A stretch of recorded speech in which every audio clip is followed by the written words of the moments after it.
Hi అండి, welcome to our channel.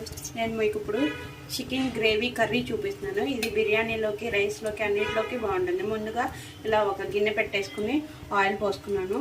Oil heat ఎక్కాక onions ముక్కలు ఇలా చిన్న చిన్నగా కట్ చేసినవి వేసుకోవాలి. ఆనియన్ బాగా వేగింది కదండి, ఇందులోనే ఒక టేబుల్ స్పూన్ అల్లం వెల్లుల్లి పేస్ట్ వేసుకుంటున్నాను. అల్లం వెల్లుల్లి పేస్ట్ బాగా వేయించుకోవాలండి, పచ్చివాసన పోయే వరకు వేయించుకోవాలి.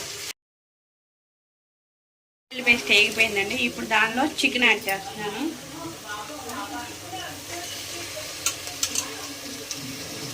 చికెన్ వేసేసాక హాఫ్ టేబుల్ స్పూన్ పసుపు అండి, ఇందులోనే సరిపడినంత ఉప్పు కూడా, నేను ఇక్కడ సాల్ట్ యాడ్ చేస్తున్నాను.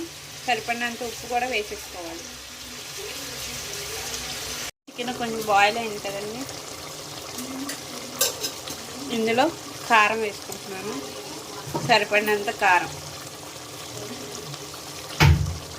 నేను ఒక 10 జీడిపప్పులు, ఒక టొమాటో, ఒక చిన్న ఆనియన్ ముక్క వేసి ఒక చిన్న గ్రేవీలా తయారు చేశానండి. ఆ గ్రేవీని ఇప్పుడు కర్రీలో వేసుకున్నాం.